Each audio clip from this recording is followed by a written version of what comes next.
The Little Mermaid.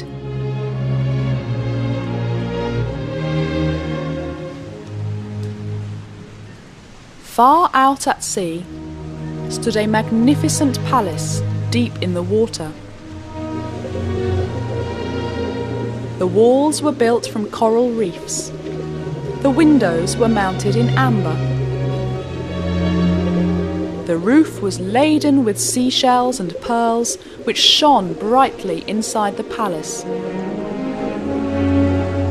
In the palace lived a king and his 6 daughters, as well as their grandmother, who took care of them. The 6 princesses were pretty, but the youngest was the prettiest of them all.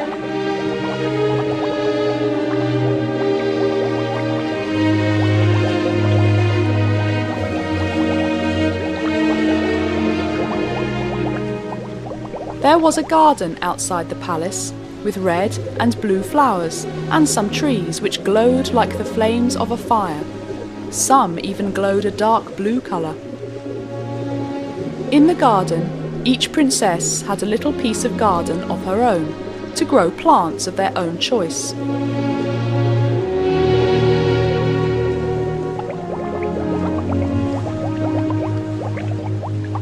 The youngest princess had a handsome white marble statue of a prince. Every day she would talk to the statue. The princess was in love with him.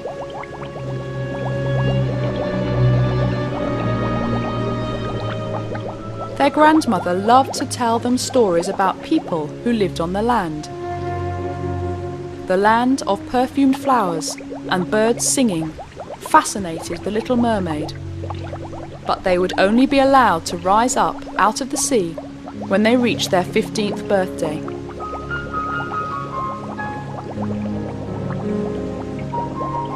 One by one, her sisters were allowed out of the sea once they reached 15, and the youngest princess was the only one who had not seen the outside world yet.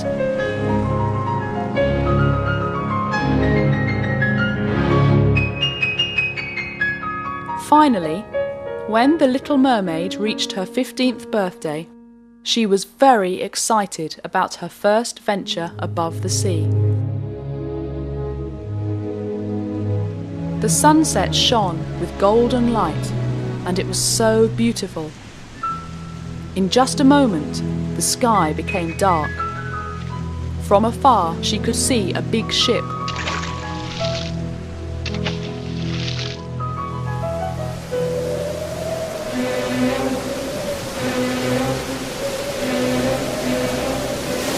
Suddenly, the wind blew forcefully, and the waves rose higher and higher. The ship rocked vigorously, and the next moment, it turned over. Everyone was thrown overboard. The Little Mermaid swam towards the ship. There she saw a young prince, who resembled the marble statue in her garden, but he was unconscious. Immediately, the Little Mermaid brought him ashore. The sun began to rise as she laid the prince on the sand, and then hid behind some rocks.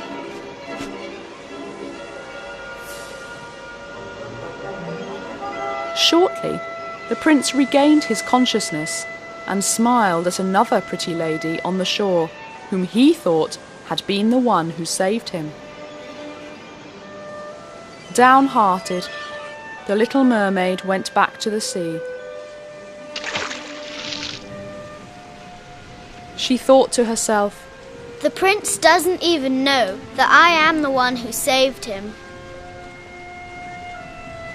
But the Little Mermaid couldn't forget the prince. Every day she would stare at the white marble statue, thinking about him.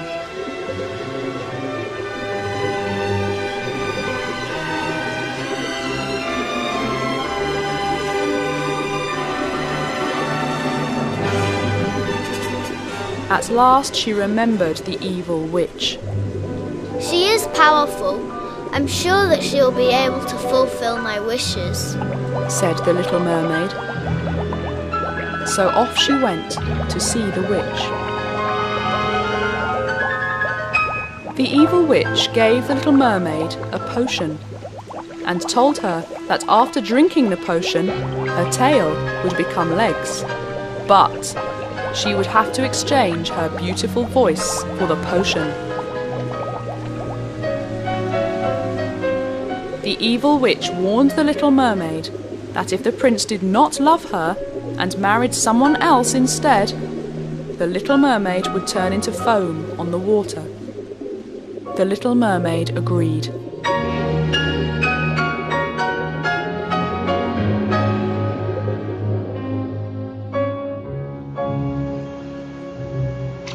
She swam to the shore where the prince's palace was, drank the potion, and fainted.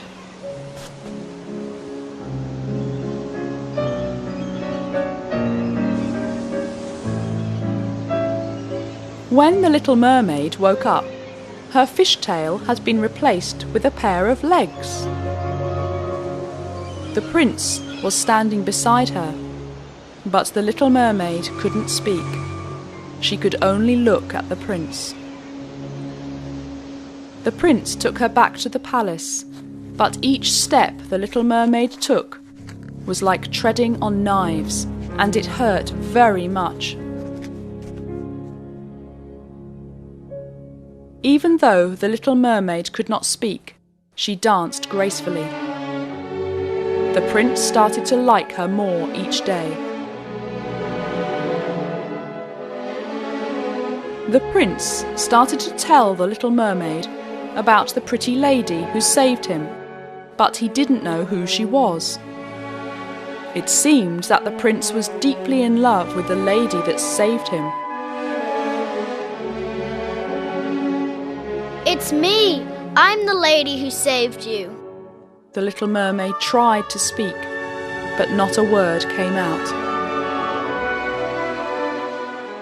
One day, the prince met a princess who resembled the little mermaid and mistook her for the one who saved him. The prince decided to marry the princess. The little mermaid was heartbroken, as the bride should have been her. She was the one who saved the prince, but the prince knew nothing.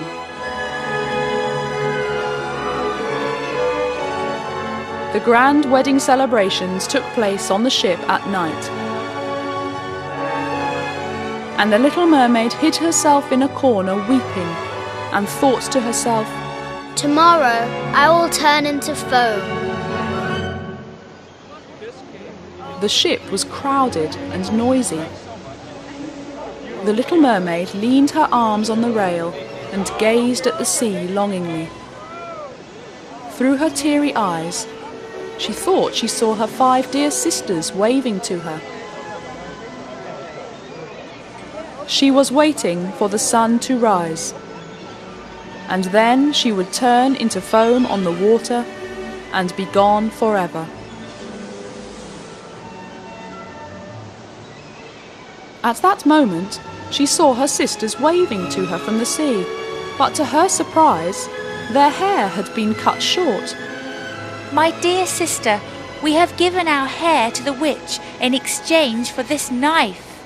Take this knife and pierce it into the prince's heart, then you will not die. Quick, before the sun rises," said her sisters, before disappearing into the sea. The little mermaid took the knife and sighed. She thought of her grandmother, her father, and her 5 sisters who lost their hair for her, and she felt guilty.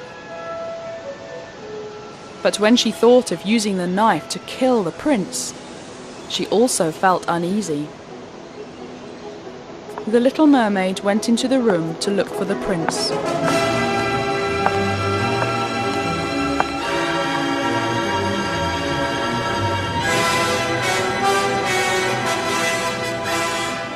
The prince lay sleeping with his newly wed bride.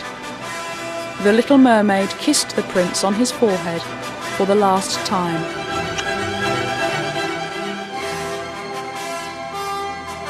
As dawn broke, the little mermaid stared at the knife, then suddenly threw the knife into the sea, and the place where it landed turned the water to blood red.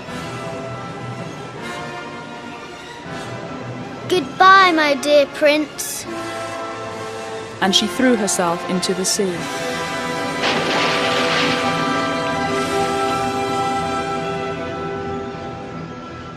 The sun rose up, and the warm sunlight shone upon her. The little mermaid became lighter and lighter as she turned into foam and rose into the sky, floating towards the sun.